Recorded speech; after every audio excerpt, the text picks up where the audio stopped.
Thanks for watching. Don't forget to like, comment, share and subscribe to Mufti Tariq Masood, famous scholar. Mufti Tariq Masood speeches को subscribe करके bell icon पे जरूर click करें. जज़ाकल्लाह. अच्छा भाई, बीवी की ख्वाहिश पर सीने के बाल साफ़ करना. अगर किसी की बीवी इसके सीने के बालों को या जिस्म के दूसरी जगह के बालों को पसंद ना करती हो तो क्या वो इन्हें हमेशा के लिए कटवा सकता है या नहीं? मोहम्मद शाहिद कानपुर से.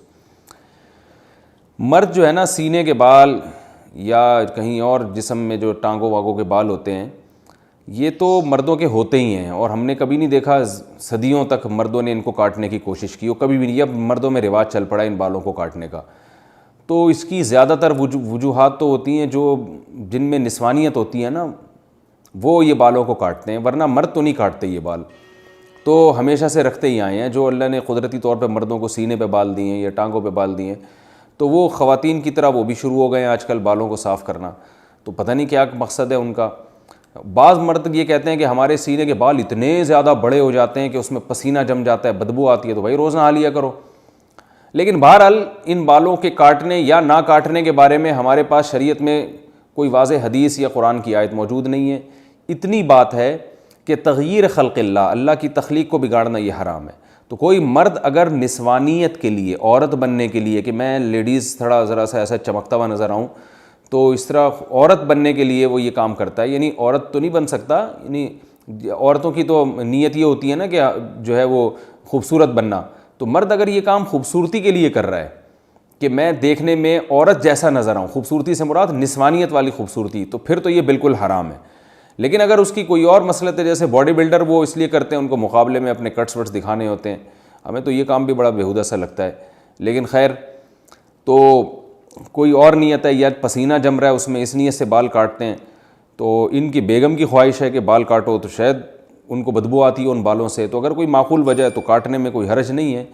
लेकिन मेरा ख़्याल है कि ये काम इतना मज़ेदार है नहीं, पसंदीदा काम है नहीं, क्योंकि इसका रिवाज जब मर्दों में आएगा तो और निस्वानियत फैलेगी इससे. जायज़ है इन तमाम तफसीलात की रोशनी में, लेकिन बेहतर नहीं है. जो चीज़ जिस तरह सदियों से चली आ रही है उसको चलने दें. हाँ, अगर सीने के बाल बहुत बड़े हुए हैं और बीवी को उससे तकलीफ़ होती है तो फिर एक अलग बात है, उसको काट सकते हैं. बीवी को तलाक. और दूसरी बात ये भी है कि हमेशा के लिए, तो भाई हमेशा के लिए तो क्या पता आपकी बेगम का इंतकाल हो जाए, अल्लाह ना करे, अल्लाह उनको ज़िंदगी दे, फिर आपको दूसरी शादी करने की ज़रूरत पेश आए, तो फिर वो नई वाली बीवी आए, उसको बाल, वो कहे कि भाई मर्दों के तो बाल होते हैं जिस्म पे, आपके तो बाल ही नहीं है, मुझे तो ऐसा आदमी चाहिए जो जिसमें बाल वाला बंदा चाहिए, और आप फारिगुल बाल हो गए. तो हमेशा के लिए ना काटें, मेरा ख़्याल है. उसको जो है वो एक ऑप्शन रखें.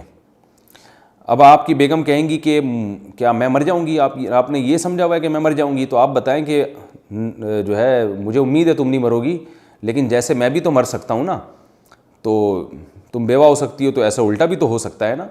तो आप उनसे कहें कि 50% मेरे मरने के इम्कान है, 50% तुम्हारे मरने के. बल्कि और एहतियात में यूँ कहें कि बेगम 75% मेरे मरने के इम्कान है, क्योंकि मैंने ज़्यादातर औरतें बेवा होते देखी हैं, मर्दों की बीवियाँ की रिपोर्ट मरने की ज़रा कमी है. तो आप कहें कि 75% मेरे मरने का इम्कान है, 25% तुम्हारा इम्कान है. बल्कि यूँ और एहतियात कर लें कि 75% मेरे मरने का इम्कान है, 24% तुम्हारे मरने का इम्कान है, और 1% हम दोनों के इकट्ठे मरने का इम्कान है, कि 1% इस बात का इम्कान है कि इकट्ठे ही मर जाएं. तो अब वो उस 24% की वजह से मैं एहतियात कर रहा हूँ कि भाई हमेशा के लिए ना निकालूँ. Thanks for watching. Don't forget to like, comment, share and subscribe to Mufti Tariq Masood Speeches channel.